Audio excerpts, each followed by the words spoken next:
get started, I'll call this meeting to order. And just as a reminder that even with virtual Zoom meetings, workforce development boards are required to comply with the public meeting laws. Therefore, we need to be able to hear you and your vote to be in compliance with the law. Also, as Rebecca stated, this meeting is also being live streamed on YouTube. So, welcome. As I said, we'll go ahead and do a roll call and get this show on the road. So first on my list is Jessica Otten. Here. Here, thank you. Kathy Barr. Here. Chuck Billings.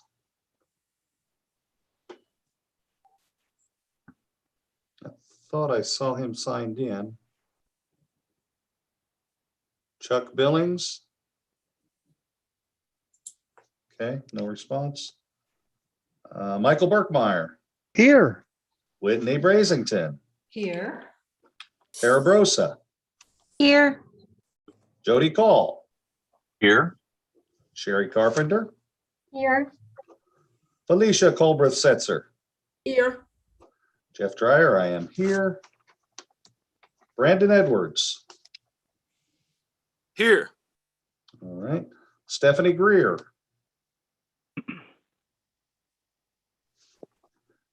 Edward Henson. Here. Kristen Neubauer. Here. Jason Nunn. Here. Lynette Orbovich. Here. Matthias Perel. Here. Brian Peterson. Scott Reese. Here.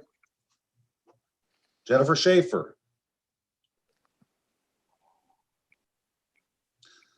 Okay, Rich, how do I say that last name? Boysonet. Voisinette, thank you. Amber Westall Briggs. Here. Debbie Woodard.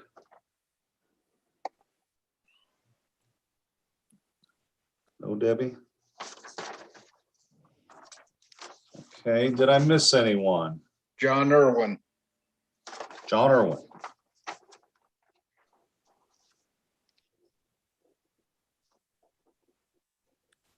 Okay, let me try one more time for those that did not respond. Chuck Billings.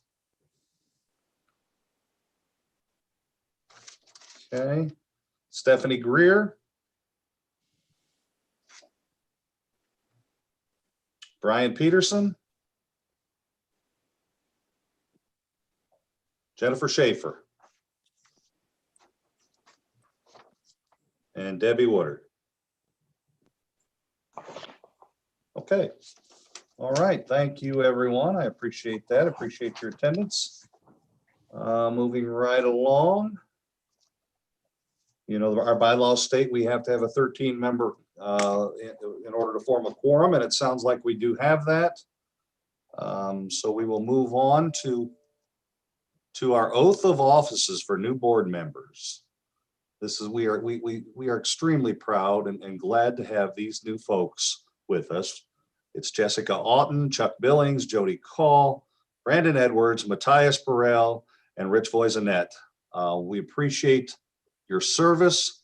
In your packet, there is an oath of office, which normally we would have you stand and hold your right hand and give us 30 minutes each.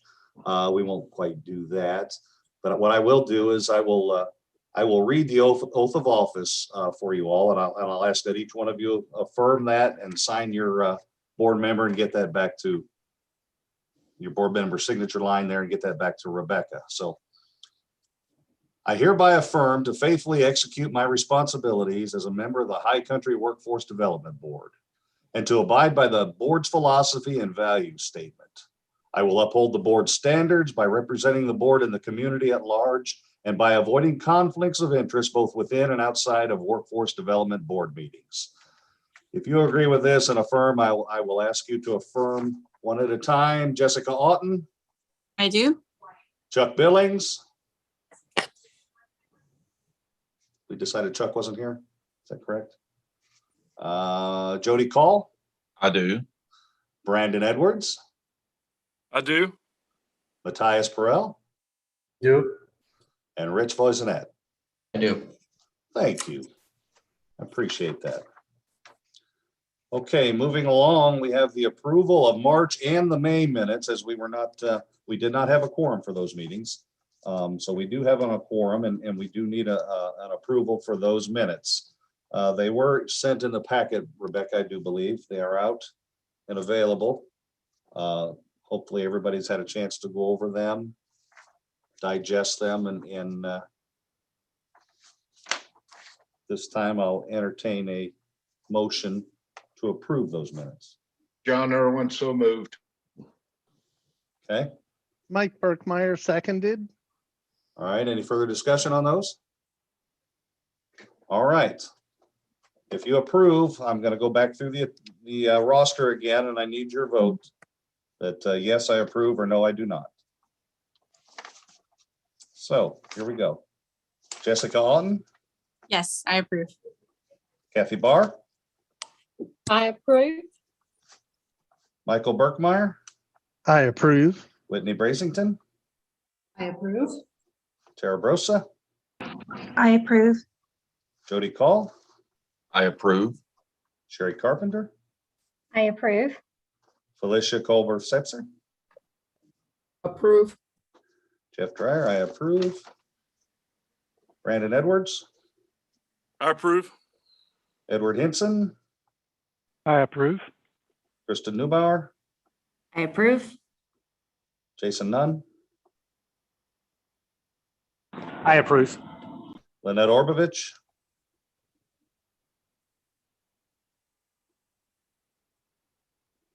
Lynette, I'm you're not muted. unmuting. I approve. I'm sorry. Thank you. Matthias Perel, I approve. Scott Reese, I approve. Rich Voisinette,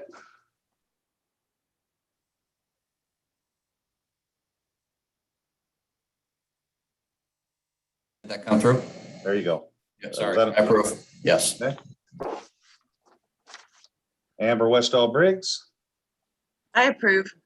John Irwin. I approve. All right. Thank you very much.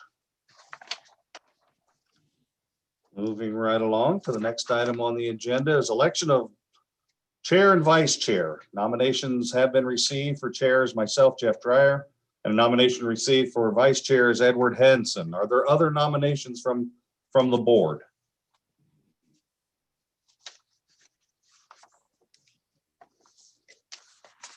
Hearing none, we'll close the nominations and we'll go on to a vote. If you approve these two members, we'll go through this roll call again one more time. Well, we'll do it a couple more times before we're done, but if you approve, myself as chair, Edward Henson as vice chair, say I approve. Jessica Alton, I approve. Kathy Barr, I approve. Michael Burkmeyer, I approve. Whitney Brasington, I approve. Tara Brosa, I approve. Jody Call, I approve. Sherry Carpenter, I approve. Felicia Colbreth Setzer, I approve. Jeff Dryer, I approve. Brandon Edwards, I approve.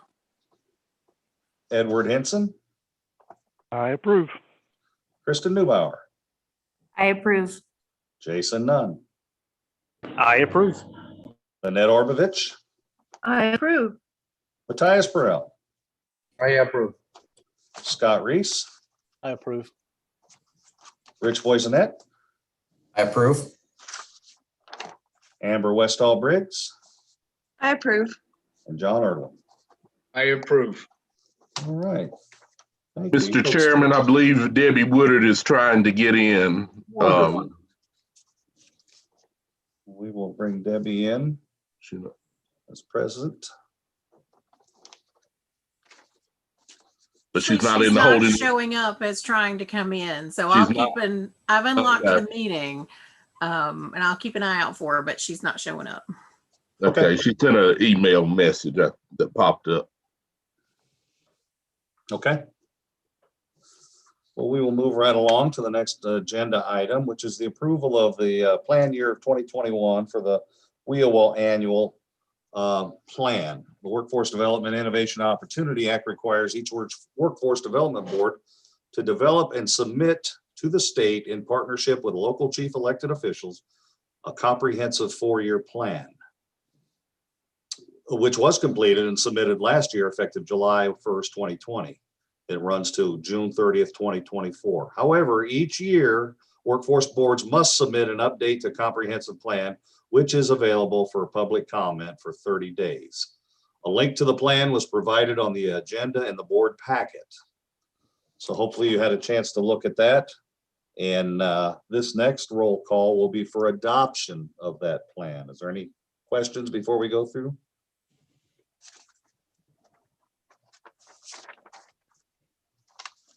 Okay, so this roll call is for approval of the 2021 plan. Jessica Otten, I approve. Kathy Barr, I approve. Michael Burkmeyer, I approve. Whitney Brasington, I approve. Tara Brosa, I approve. Jody Call, I approve.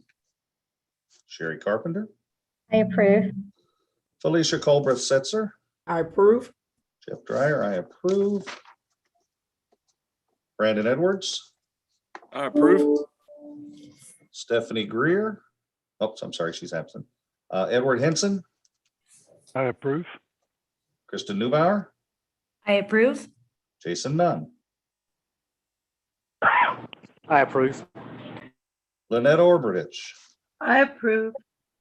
Matthias Perel, I approve. Scott Reese, I approve. Jennifer Schaefer. Oops, she's absent. Rich Voisinette. I approve. Okay. Amber Westall Briggs. I approve. Did Debbie Woodward get in? Woodward get in yet? Yes, I did get in. Oh, there she is. Thank you very much. Mhm. I'm in Hurricane Elsa, but we're safe. Oh, good Lord. Thank goodness you're safe. Internet issues. Okay. I don't know where you came in. We're in the process of approving the plan year 2021 of the WheelWell plan. I did not hear anything said about it, but I'll approve it. Okay. We didn't say anything other than it's the links in your packet for review. And Yeah. John Irwin. I approve. All right. Thank you. Next on the agenda, we'll move along to the executive committee report. Lynette Orbovich.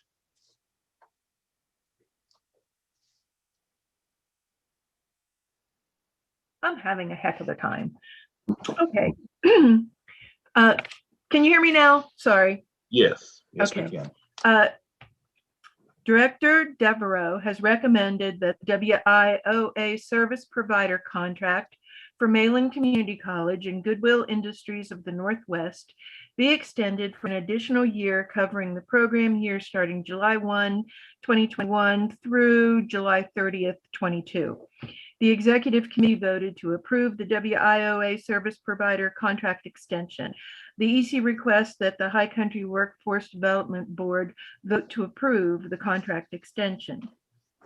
Director Devereaux recommended that the WIOA contract for operator services for Malin Community College, operating Avery, Mitchell, and Yancey counties, be extended for an additional year covering the program year starting July 1, 21 through June 30th of 22. The executive committee voted to approve the WOI contract for operator services contract extension. The executive committee requests that the High Country Workforce Development Board vote to approve the contract extension.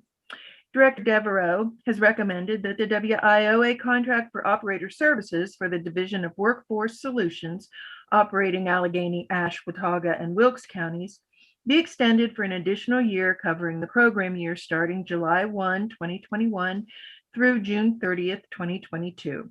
The executive committee voted to approve the WIOA contract for operator services contract extension. The executive committee requests that the High Country Workforce Development Board vote to approve the contract extension. Thank you, Lynette. Okay, hopefully everybody got that. The executive committee did approve to extend that. Now we were asking for full board approval. So one more time, I'll do a roll call vote for those approvals. So here we go. Jessica Alton, Approve. Kathy Barr, Approve. Michael Burkmeyer, I approve. Whitney Brasington, I approve. Sarah Brosa, I approve. Jody Call, I approve. Sherry Carpenter, I think I need to abstain since we're in that vote. understood. Felicia Culver Setzer, I too need to abstain. okay. I approve. Jeff Dryer. Brandon Edwards, I approve. Edward Henson, I approve. Kristen Newbauer, I approve. Jason Nunn, I approve. Lynette Orovich, I approve. Matthias Burrell, I approve. Scott Reese, I approve. Rich Voisinette, I approve. Amber Westall Briggs, I approve. Debbie Woodard, I approve. John Irwin. I approve. All right. Thank you. All those, I think that takes care of all the roll call votes. I do want to back up 1 minute and I was remiss because I do want each of our new board members here to take a minute or two and introduce yourselves to us and tell us about you and who you represent. So we'll start at the top of my list in no particular order with Jessica Alton. Hello. Thank you very much for having me. I've been wanting to join this board for a while. I am the general manager of the Courtyard Marriott here in Boone. I'm also an adjunct professor at App in the management department, teach a class in hospitality. I'm currently serve on the board of directors for the Chamber of Commerce, as well as the Boone area TDA, as well as I'm very active in the High Country Host and have been for the past several years. You see me in my housekeeping uniform today because I'm, like everyone else, having to work in multiple departments because of the staffing shortages we all are dealing with. So that was, sparking my interest in joining this board to hopefully provide some insight from our side of the sector. Thank you. Welcome. Chuck Billings is not here. Hopefully he'll join us at our next meeting and we can get to know Chuck at that time. Jody Call, how about you? Yes, good afternoon. Thank you for having me and welcoming me to the board. I'm with Wilkes Communications, an internet service provider based out of Wilkesboro. I'm Chief Technology Officer there, and I am a member of the Chamber of Commerce in Wilkes County, past chair 2020, and on several boards and advisory councils in the county with the community college, the Wilkes County Schools, the Hall of Fame, the Business Industry Education Forum, and just very interested in what the Workforce Development Board can provide in this region. Perfect. Welcome to the board. Thank you. Brandon Edwards. Yes, sir. I'm pleased to be here. Thanks for having me. I own Laconia Ale Works up in Sparta. We're a small microbrewery. I also have Madco Brew House in Marshall, North Carolina, but we do all our production in Allegheny County. Just really looking forward to see what the Workforce Development Board can do for the county as a whole and also the region. So once again, thanks for having me.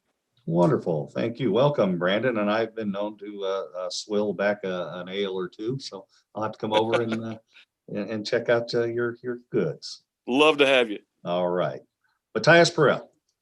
Hi, thank you for having me. I'm honored to be here sharing the board with all of you. I have been in Mitchell County for about 2 years.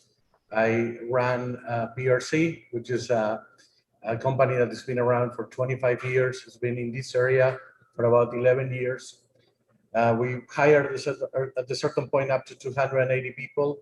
Then we went down. Now we are looking to hire a total of 1,000 people. Right now we have about 280 people. We are looking to hire aggressively in every single position. So I'm working closely with different members of the board to try to see how we can get assistance on trying to make this happen, because we know that we have a difficult challenge ahead, like everybody, hiring people. So we're very happy to be here. Thank you, Matthias. All right, Rich Voisinette.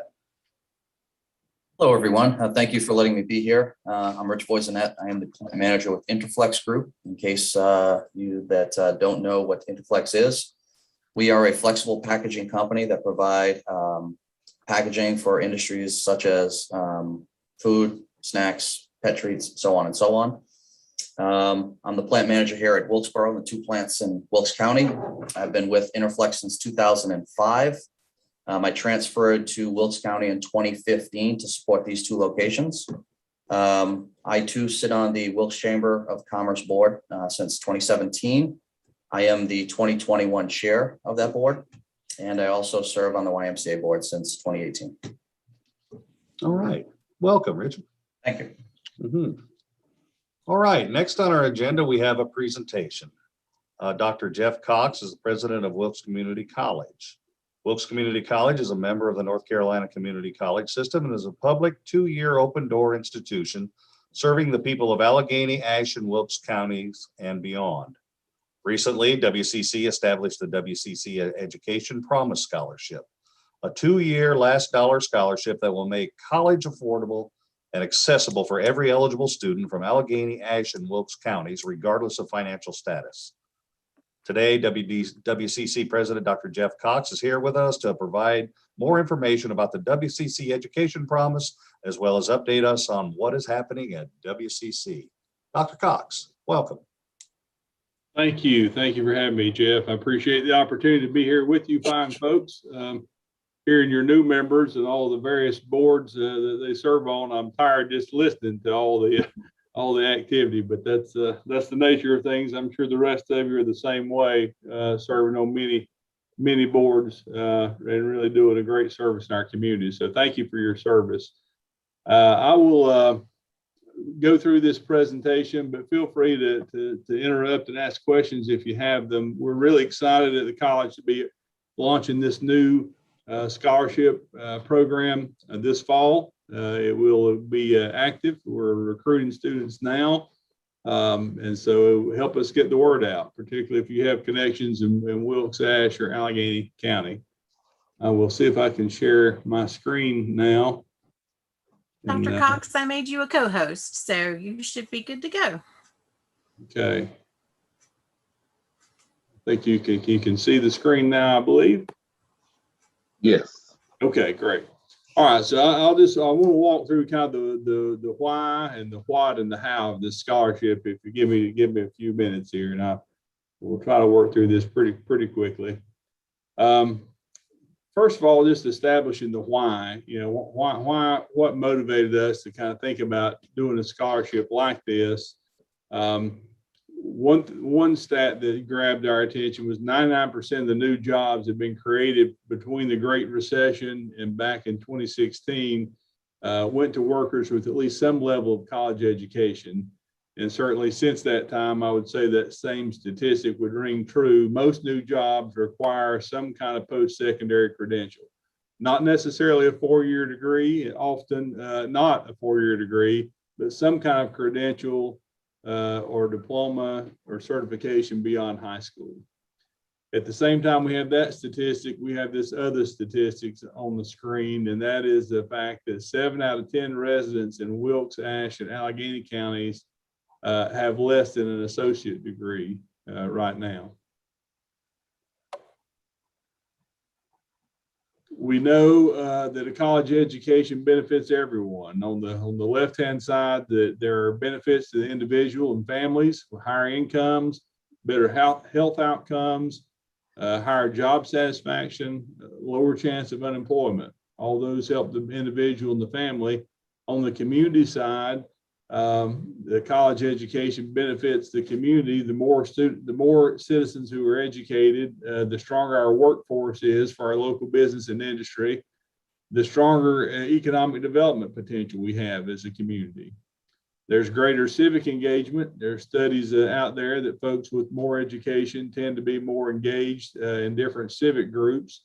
And of course, reducing poverty is a big factor in this as well. The better educated folks are, the more likely they are to be able to climb out of poverty. We know that community colleges really sit at the threshold of the living wage. This statistic I found fascinating. There's 4 out of 5 people with only a high school diploma earn less than $20 an hour, whereas 3 out of 4 people with an associate degree or higher are earning more than $20 an hour. So if you think about $20 an hour being, a living wage, truly the community college sits at the gateway to help folks get to that living wage kind of job. When we look at a value proposition in terms of just supporting scholarships in general, we feel like community colleges are really a great value for the consumer or for groups looking to support scholarships for students. Just looking at tuition and fees alone, you can see 4 years at the university, it's going to be about $26,000 just in tuition and fees, where at Wilkes Community College, you're only looking at about a little over $5,000 total for 2 years with tuition and fees. Of course, any of you who have put any of your own children through school recently or have grandchildren who might be in school, either one, or just other folks you'll know that the cost of even our public universities, the real cost is closer to $20,000 to $25,000 per year to send a student off to university. So when you compare that to the community college value, we feel like really every student should be starting out with us anyway. It's such a great value. And now that we're launching this tuition-free program, we're really removing that tuition and fee cost totally from the vast majority of students. So again, a great economic opportunity and benefit to our citizens. We stumbled across this statistic also, the kind of alarming statistic that two in three kids who are born in poverty in Wilkes, Ashe, and Allegheny counties are likely to remain in poverty. The statistics bear that out over the last many years. Kids who were born in poverty, unfortunately, tended to stay in poverty. We presented this stat to our community college faculty and staff. No one was satisfied with that number and feel like it's our obligation to do something as a college to try to bend the curve on that and help more people climb out of poverty. Another statistic that we looked at this past year in 2020, in the year of COVID, we graduate about 1,000 high school students a year between Ashe, Allegheny, and Wilkes counties. Last year, 422 of those graduates did not continue their education beyond high school. So those are 422 young people out in our community who are marginally qualified for any kind of a job that requires any kind of post-secondary credential. So we know there's a big population of folks out there who we need to reconnect with and get back in college. This past year in COVID, community colleges across the country were hit hard as far as enrollment goes. That statistic I just shared showed how many students didn't go anywhere to college last year. Our enrollment dropped almost 16%. That's the single highest drop in enrollment we've had in the history of the college. So COVID definitely hit hard. So we really want to do everything we can do to rebound from that and get more students back engaged this year and coming to college. So nationwide, when colleges have launched these Promise programs, they've had an average increase in enrollment of 23%. So we'd love to see that here at our institution, because what that represents is that many more of our citizens continuing their education, getting some kind of post-secondary degree. So what is the education promise? Jeff nicely introduced that to say it is a 2-year last dollar scholarship that covers net tuition and fees remaining after eligible students have received any federal or state grants they're eligible to receive, New Century Scholars grants, and also the Allegheny Promise Funds. We have a similar program that we've already established in partnership with Allegheny County Educational Foundation. And so they are covering the students in Allegheny. In fact, we've kind of modeled this region-wide program around what's already been launched in Allegheny County through their foundation. We purposely have designed our program to be very broad. We don't want this to be an elite exclusive club. We want this to be widely available to almost every student in the service area. So it's a minimal of a 2.0 GPA in high school, just a C average. Students have to complete the FAFSA, which is a federal financial aid application. They have to live in our service area, one of those 3 counties. They have to enroll by spring after they graduate from high school. There are statistics that show that the longer a student waits before they enroll into college, the less likely they are to ever enroll. So we want to incentivize students, when you graduate, come on and enroll that next fall and continue your education. If you sit out a semester, at least start back by spring so you'll be eligible for the scholarship. The students can pick any certificate, diploma, or degree program that they want to pursue. They have to enroll at least 12 credit hours. That's full-time status for us, and they have to enroll in at least 12 hours and complete our own basic, very simple scholarship applications so we can track the students and keep up with them.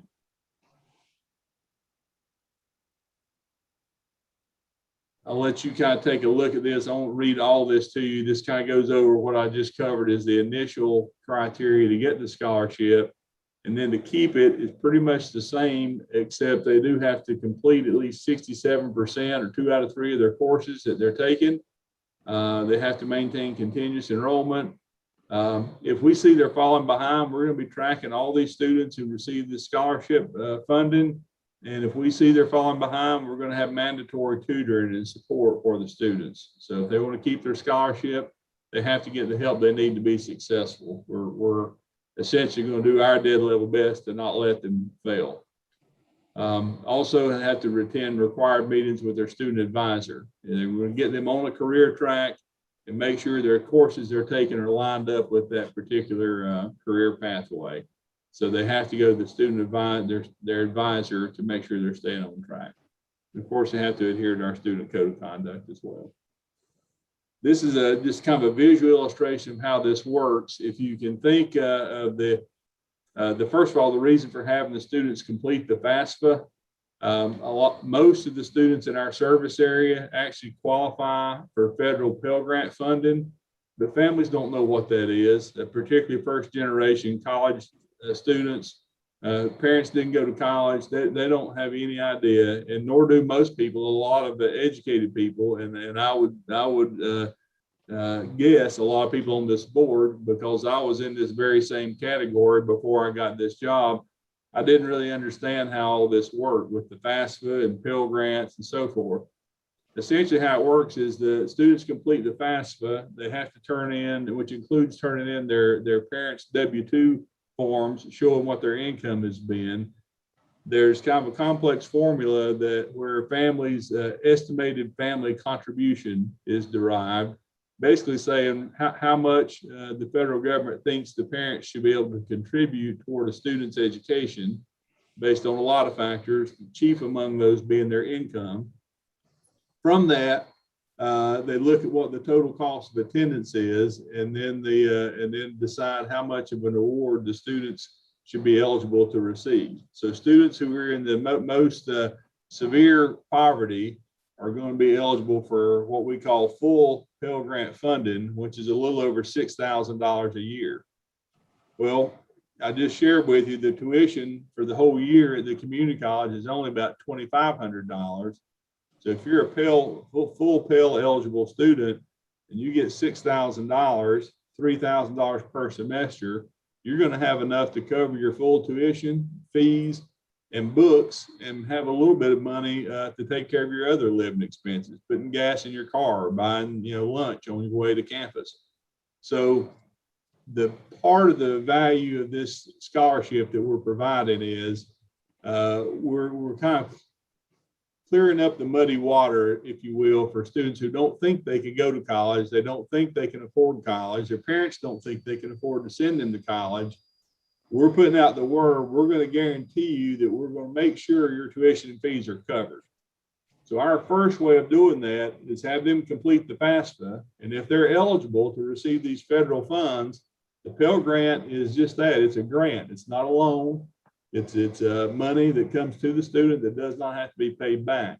So if they qualify for the full Pell Grant funding or enough to cover their full tuition and fees, then it's covered. And we don't have to supplement that with these scholarship funds. But if a student doesn't qualify for Pell or only qualifies for partial Pell, then what we're committing to is filling in that balance. So whatever is left over with tuition and fees that they don't have covered, we'll step in with these funds and cover.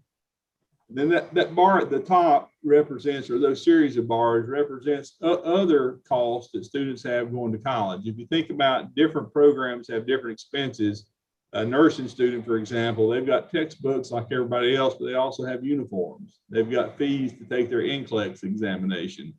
So they may be one of the higher bars that are more expensive after paying just their basic tuition and fees. There are other costs. The students do have to bear those costs. So families and students do have some obligation. This isn't total free education. They do have some skin in the game, and a lot of people think that that's okay. Maybe that everybody should have some level of contribution to make. Students can get other scholarships to help supplement this if they so choose. So this slide, as we've done the kind of our best estimations on this, our thinking is that we'll have about 75 students who are going to fall into this category of not qualifying for the Pell funds, who we have to support through this scholarship program and pay their tuition and fees. If we start out with 75, we think based on our historical calculations, we would anticipate we'd lose about 15 or so of those students the first year and retain about 60 coming back for year two.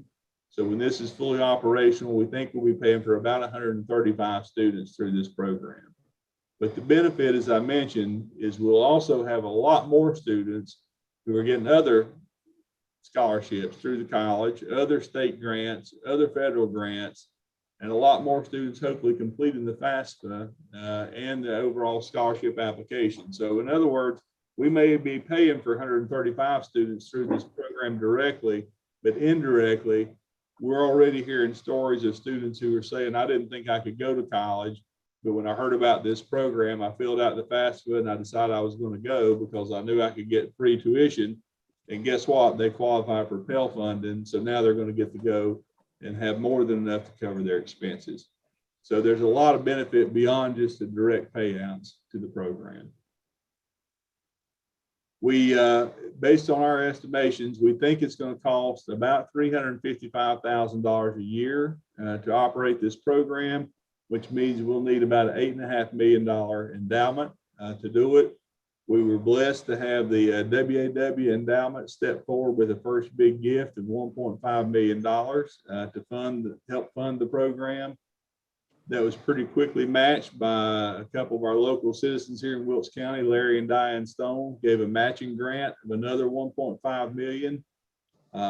We had another family, a Shepherd family, who had given $1 million gift to the college for scholarships. We put that money into this program. And then Wilkes County has stepped in, and we had a piece of property they were interested in, and we made a deal that they gave us kind of more than the value of that property, but essentially a $1 million gift to go toward this program as well. So we know we need to raise a total of $8.5 million. I'm happy to say, as we've launched the program, we really started before we ever had our first fundraising committee meeting. We had raised $5.5 million of that already. We've got about $3 million more that we need to raise. So we're out in the community now, talking to businesses and individuals and different groups, entities about getting behind the program to help us reach that $8.5 million endowment.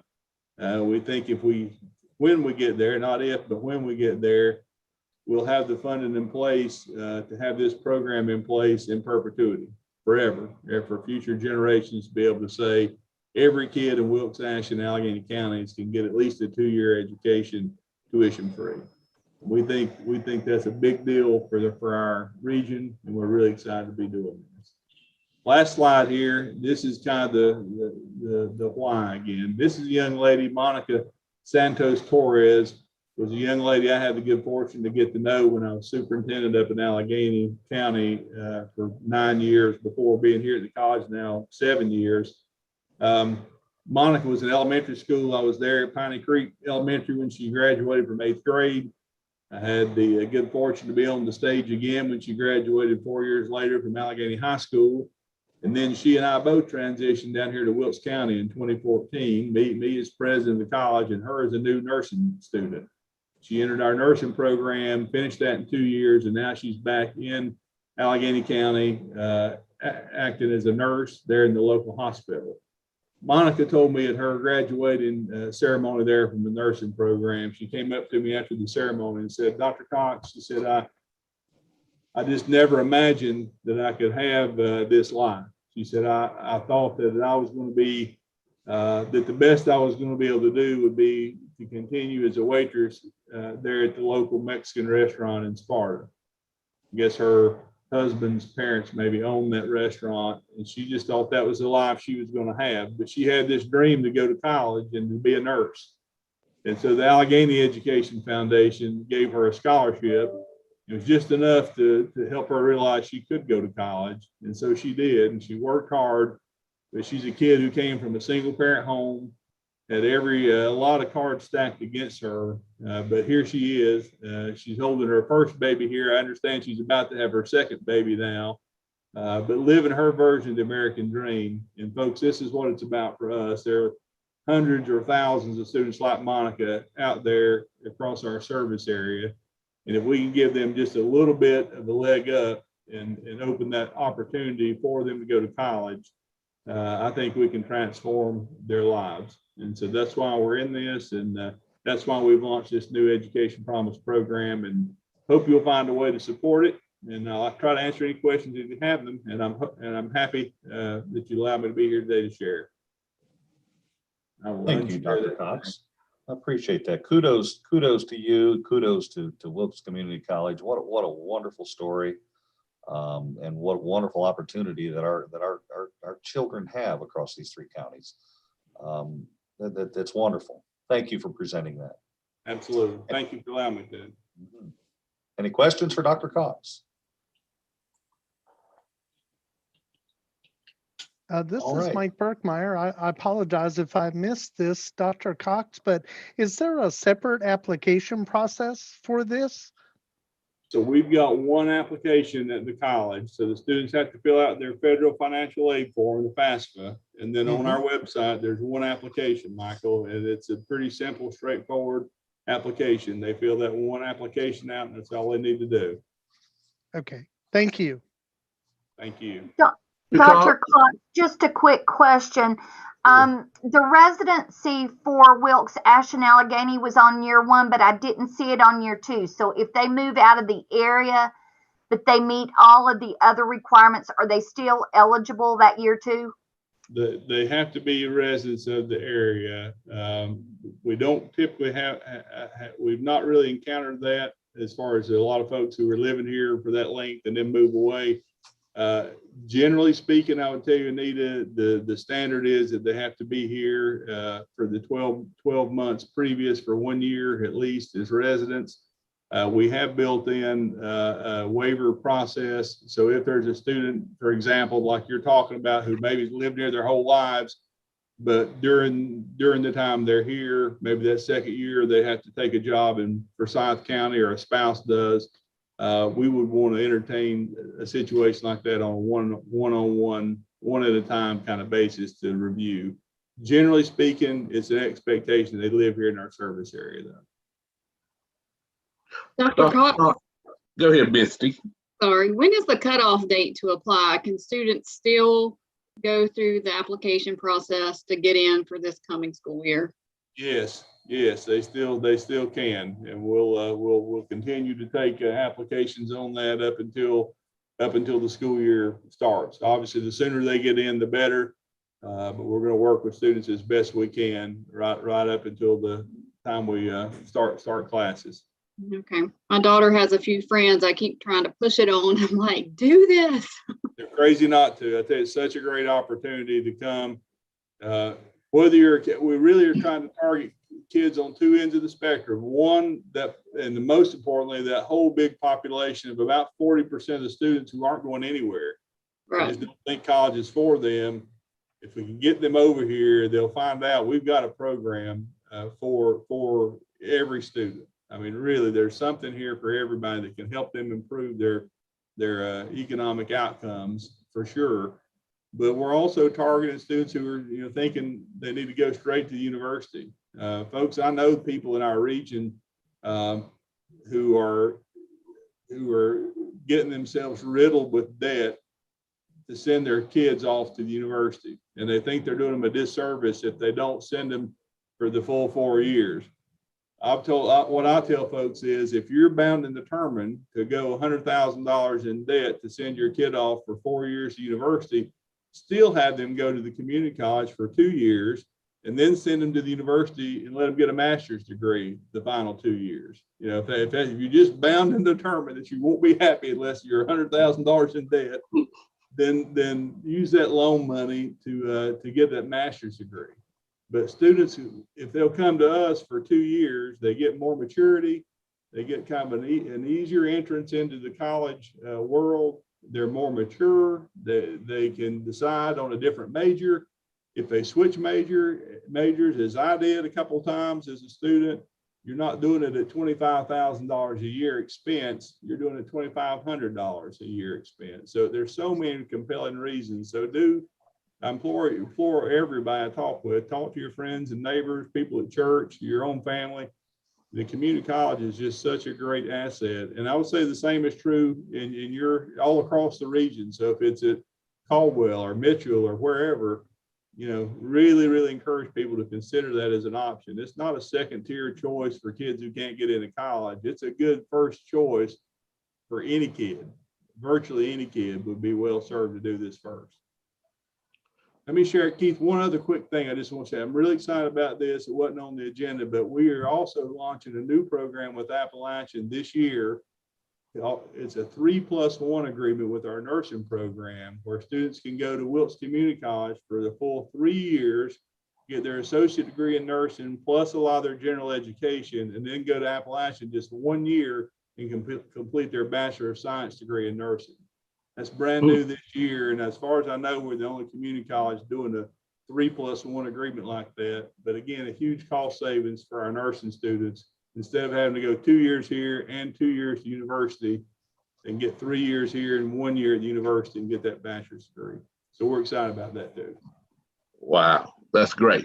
Dr. Cox, could you speak to any programs, as you know, in our high country area, manufacturing and hospitality and tourism are great. What programs do you foresee in the horizon with Wilkes Community College that will be a good supplement and help in those areas? We've got a lot of programs that are related on the manufacturing side, the applied engineering, the mechatronics, robotics, a lot of the kind of modern versions of manufacturing. We've got a lot of programs that feed right into those programs. I'll give my own kid as one example that my oldest son, Dylan, who just turned 21 this week, he went through our applied engineering program with a focus on CNC machining and graduated, and he is now living here in Wilkes, but commuting up to Allegheny County to work at Pioneer Eclipse. They make floor cleaners and floor cleaning products. He's a machine designer for Pioneer Eclipse and loves it. He is one example of that. We've got a lot of kids that we train, educate, who go through that applied engineering program, who go on to GE Aviation up in Ashe County, or AEV, some of those advanced kind of manufacturing locations. So that Keith would be one thing I would say. One other program that we're working on right now that we're really excited about is we're trying to launch an initiative to turn Northwest North Carolina into a technology hub for rural talent development in the state, but really to be a showcase for the country on how to connect rural teleworkers. If you look at a heat map of the state of North Carolina with broadband connectivity, Northwest North Carolina is by far the strongest in the state of North Carolina. I wish I'd had that visual to put up, but just trust me, it is because of Skyline Skybest, the work they've done over many years, and Blue Ridge Energy as well, spreading that fiber optic cable all over our service area. We've got great connectivity. We're wanting to leverage that for all this telework that everybody now after COVID realizes we can do. We're wanting to attract folks to come live in our area, bring their $100,000 jobs with them from the Charlotte or RTP, live in our beautiful part of the world, and contribute to our community, serve on boards like this, but connect with this great broadband that we have. So we're trying to leverage the assets we have here in the community to launch this new initiative, and I'll be sharing more about that with you soon, Keith, as we roll it out. Thank you. If I may, Dr. Cox, if there's anything that we can do to work together, please let's get together, because I think that there are a lot of synergies of what you're doing and what we need. So we should definitely connect. Absolutely, Matthias, I agree 100%. And I'd offer that to anybody on the call. If there's a way that college can serve you, your business or industries through some sort of customized training project or other support. If you're looking for employees, you think we might have potential prospects for you in one of our programs, reach out, call me directly, and I'll get you connected with the right dean or lead instructor, and we'll get you some applicants. Yeah, definitely. I think that we are interested on building a program with you to be able to maybe hire some of your alumni, or even maybe do work. You can do work and then also get credit by working. I mean, I did Absolutely. that working when I was in college. So I would love to be able to offer something like that with you. Absolutely. I'd love to connect with you after the call and talk through what some of those options might be. We're constantly looking for work-based learning opportunities for our students who are going through a program, but we need to connect them with the business or industry, get that real world experience. So that's a win-win. So absolutely, Matthias, we'll do that. Thank you. Jeff, I know this is really new for Wilkes, but are you seeing other community colleges around explore the same kind of program and opportunities? I have, Misty, it's a good question. I think 22 at last count, 22 of the 58 community colleges have some variety of one of these promise programs. For SciTech just launched one for this year where they're actually offering it to students anywhere in North Carolina, and they're covering tuition fees and books. So theirs is more comprehensive, but it's a one-year deal using this federal stimulus money to cover the expenses. We've set ours up to be perpetual. We don't want to do just a one shot, just cover this year. So we've tried to set ours up from inception to be perpetual and last forever. But there are a number, at least about almost half of the colleges have some version. A lot of them though are like specific to a few programs or to a kind of a top tier group of students and maybe a 3.0 grade point average. Ours is, I think, one of the most comprehensive, kind of wide open, serving the most students per capita of about any of them. But there's a lot of them across the state and across the country. All right. Well, thank you, Dr. Cox. I appreciate the insight and all the great things that are happening in Wilkes Community College. Thank you. Thank you, Jeff. Mm-hmm. Thank you for the work you all are doing. All right, moving right along. We're up to Keith and the director's report. Good evening, everyone. My remarks will be brief. As you all know, July 1 started our new fiscal workforce year, and it runs from July 1 to June 30th of 2022. Want to start out just with the unemployment rates. North Carolina's unemployment rate for May was 4.8%. The United States unemployment rate was 5.8%, and our unemployment rate for the High Country region is 4%. Allegheny has an unemployment rate as of May of 4.4%. Ash's unemployment rate was 3.7%. Avery County had an unemployment rate of 3.6%. Mitchell had an unemployment rate of 4.9%. Watauga County had an unemployment rate of 3.6%. Wilkes County had an unemployment rate of 4.3%. And Yancey County's unemployment rate for May was 3.8%. I know to some, they look at those and say that that's low unemployment, but as you all know, from your hiring needs and in rural parts of North Carolina, Northwest North Carolina, those unemployment rates are still high when we have in rural areas vacancies in jobs that are unfilled or that you guys are still trying to hire in. So to the outside, it looks like, woo, that's a low unemployment rate. But when you are putting those unemployment rates in the rural areas where we are at, where there's not as much big industries and all, then that really is still a problem for rural areas.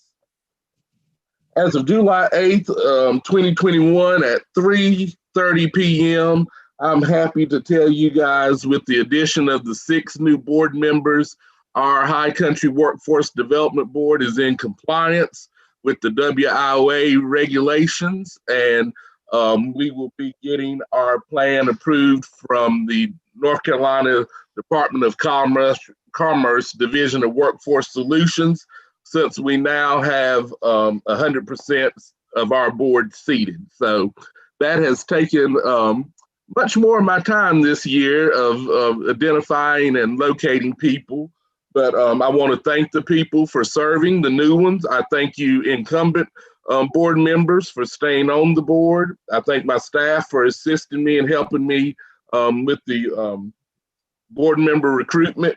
And a special thanks for Rebecca. We've been going back and forth, tracking and plotting and making sure that they all fell into alignment. So that is one good thing about this, that we are right now, knock on wood, so nobody can leave or resign. We are 100% compliance and our board list is full. So I'm excited about the year with the board that has been seated. We will achieve great things. Also, I want to, we need to congratulate John Green of Malin Community College on his retirement. He has over 30 years plus service in workforce and WIOA. This is actually his last day, so he and Pam and the Malin staff were having a luncheon and was running a little longer, so that's why no one from Malin will be here to give a report today. But John has been a rock star and just an all-around great asset in workforce. And to give 30 plus years to this area and to our service area is a great deal. So we wish him well in his future endeavors. And we hope that he'll resurface and join us sometime in the future. Also, I want to let you guys know that the High Country Workforce Development Board as a member of the Future Workforce Alliance, and that group is made up of the High Country Workforce Development Board, the Western Piedmont Workforce Development Board, and Region C Workforce Development Board. We are doing a collaboration and partnership where we are going to have live interactive workshops and workforce services provided to job seekers and participants virtually, where they will interact with a live presenter instead of the workforce or workshops being recorded. It is a good venture and a good partnership between the three workforce boards. So we will keep you abreast of that and keep you informed and as of how that goes. But we are excited as to, we think that that will bring about more enrollments and more participation. And we will also get numbers and be able to help a wider group of job seekers and participants. I'll close with the workforce executive staff, the WIA service providers, and NC work staff. We are preparing for an exciting new year of providing services to job seekers and business and industry and employers. So but you just heard from Dr. Cox with Wilkes Community College, going back to in-person.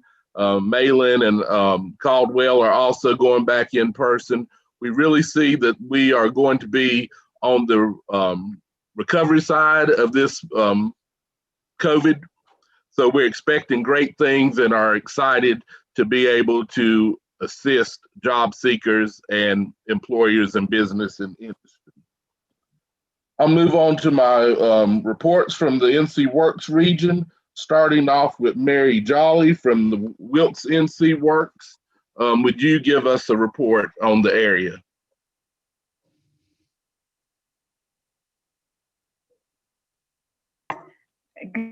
It's great to see all of you today.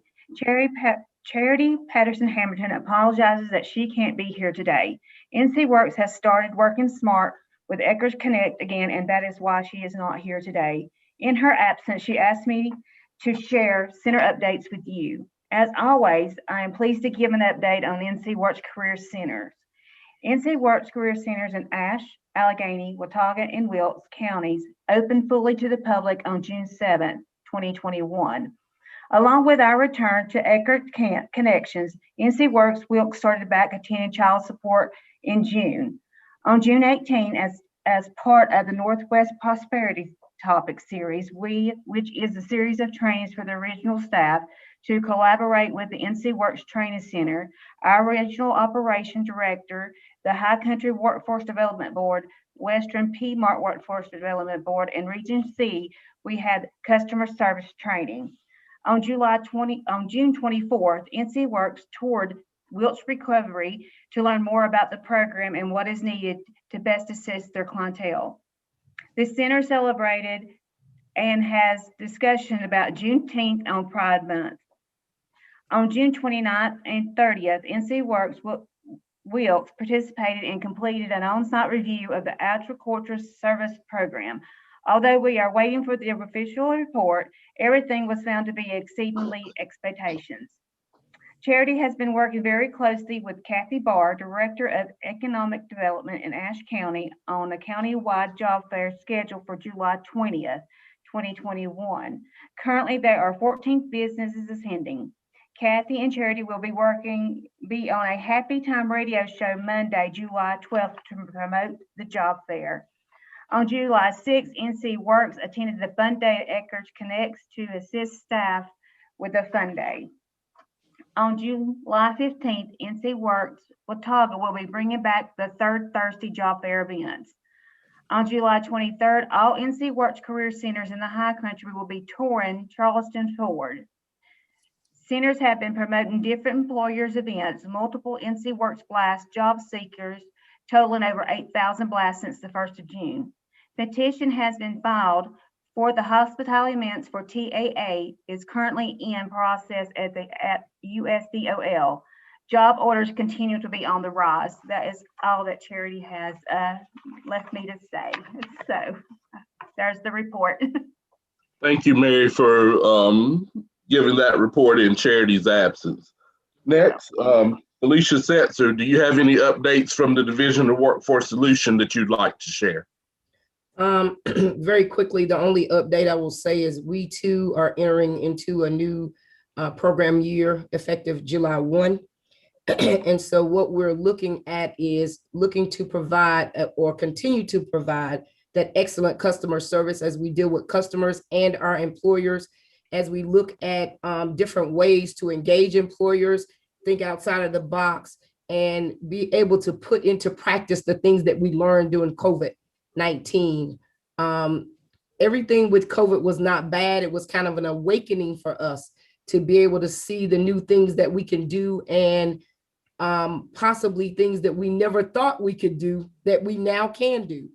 So we're excited about that. So just wanted to say that, just wanted to again thank all of the staff for the past year, because it was very difficult, yet they persevered and they did very well. So wanted to say that, wanted to thank the board staff for all of the assistance that you've given to NC Works and to the Department of Commerce. I know sometimes it's not easy, but it's necessary. So wanted to thank you all for all that you've done. Thanks. Next, I would call on my angels, executive staff of the High Country Workforce Development Board. Misty, Carolina, or Rebecca, do you guys have anything to update the board on, or anything that I missed or left out? Guys, this is Misty. It's so good to see some of our new members. I do have a couple updates. For those that have been with us for several months, you know that we have been working on a human services career pathway. We have been working on that in conjunction with Western Piedmont and Regency, and gathering data and information from our education partners and some of our local employers about the need for job vacancies and trained staff in the human services pathway. So we are working on the application, putting together all the pieces that are required to submit that to the commission for their review and approval. We hope to submit it next week and get that approval going in the next couple months, and that will be our third certified career pathway for High Country. Our other two pathways are manufacturing and healthcare, both of which Dr. Cox spoke about today at Wilkes Community College. So we think this will be a good addition to our certified pathways. We're also working with our contractors on new year planning, enrollment goals, and activities for the upcoming year. And so we'll have more information about that as the year progresses. And I think that's all I have to share. Rebecca, do you have anything? I just have a couple of things. I put a link in the chat for an article about John Green's career and workforce development. We did that in the most recent Council of Governments newsletter. It also covers all of the areas of the High Country Council of Governments if you want to learn more about the organization. And then the workforce section is in the back. But on page 29 is the story about John Green. So you can access that from the link or from the COG website, or I can send a copy of the link out to you individually. The other thing is a reminder for voting for the Outstanding Workforce Development Board member. Those awards have been given by the High Country Council of Governments since 1986. And their annual meeting, we weren't able to have one last year, but it is this year at Linville Ridge on September 10th. And they are accepting votes now. So far, they've not received any. If you need me to resend that email with the form, please just let me know, or wave a lot at the camera and I will send it out to you if you don't remember getting that, because they need those votes in. I think it's next week or the follow. I think it's next week. But that will be at Linville Ridge, September 10th. And it's at the top of the development, top of the resort at, I think the restaurant is called View 360 or something. Rebecca, when you send that out to us, can you also send out the link for John's information in that email as well? Absolutely. Thank you. You're welcome. And Rebecca, correct me, didn't we have a incumbent worker grant with Barkhouse? Did that? That was awarded, yes, at the last executive committee meeting. It was approved. Okay, yes, okay. And they started this week. All right. And there's Thank still you. funding available for companies that are interested in those grant awards. All right. Caroline, you got anything you need to tell the board? I don't have anything to add, just gaining experience, closing my first fiscal year and opening the next one, as y'all heard. So, but I don't have anything to add. Thank you. Okay. Mr. Chairman, that concludes my director's report. All right. Thank you, Keith. Moving along to the next item is chairman's comments and board member announcements. So are there any board member announcements out there today?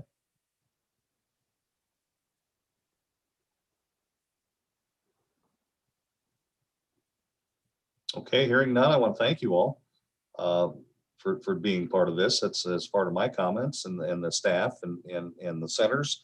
Appreciate that. And all the hard work that everybody does with workforce development. We'll move right along to the public comment period. I did not receive any public comments.